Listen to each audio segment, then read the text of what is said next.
शहरभर उखडलेले रस्ते, रस्त्यातले खड्डे आणि त्यामधून उडणारी धूळ हे आहे कोल्हापूर शहरातल्या रस्त्यांचं सध्याचं चित्र। खड्डेमय रस्त्यांमुळे उडणाऱ्या धुळीनं लोकांना आरोग्याचे अनेक त्रास सुरू झालेत। रस्त्यावरून उडणारी ही धूळ केवळ अस्वच्छतेचंच नव्हे तर निष्क्रिय प्रशासनाचं प्रतीक बनली आहे। महापालिका प्रशासनाच्या या निष्क्रियतेविरोधात आम आदमी पार्टीनं आज महापालिकेच्या प्रवेशद्वारासमोर खरमाती, खडी आणि माती फेकून अनोखं आंदोलन केलं। केंद्राच्या राष्ट्रीय स्वच्छ हवा कार्यक्रमातून गेल्या 2 वर्षांमध्ये 18 कोटी रुपये खर्च झालेत।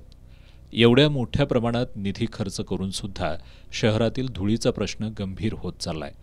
चौकाचौकांमध्ये लावलेले मिस्ट टॉवर बंद आहेत। हवेतील धुलीकण कमी करण्यासाठी महापालिकेनं घेतलेले मिस्ट स्प्रेइंग मशीन नेमके कुठे वापरले जात आहेत याचं उत्तर अधिकारी देतील का, असा प्रश्न आपचे प्रदेश संघटन सचिव संदीप देसाई यांनी उपस्थित केलाय।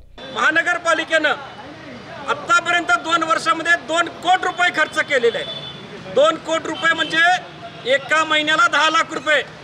10 लाख रुपये खर्च केलेले आम्हाला कुणालाही दिसलेले नाहीत। मिस्टरचे टॉवर असतील किंवा स्प्रिंकलर पद्धत असेल, जागोजागी लावले, जागोजागी बंद झाले। अशा पद्धतीचे 2 कोटीचा अपार झाला म्हणलं तरी काय हरकत नाही। या सगळ्या गोष्टी महानगरपालिकेच्या डोळ्यासमोर आणून द्यायच्या म्हणून कोल्हापूरकरांच्या वतीनं, आम आदमी पार्टीच्या वतीनं आज आम्ही हे ज्याला आपण धूळफेक आंदोलन म्हणू शकतोय, प्रतिकात्मक धूळफेक आंदोलन आम्ही महानगरपालिकेच्या दारामध्ये केलेलं आहे। आशा आहे की महानगरपालिकेचे अधिकारी याच्यातनं सुधारतील, लोकप्रतिनिधी त्यांना व्यवस्थित जाब विचारतील, अरेरावी न करता, टक्केवारी न घेता येणाऱ्या काळामध्ये खड्डे बंद करायचं, खड्डे दुरुस्त करायचं काम मोठ्या प्रमाणात चांगल्या पद्धतीनं सुरू होईल।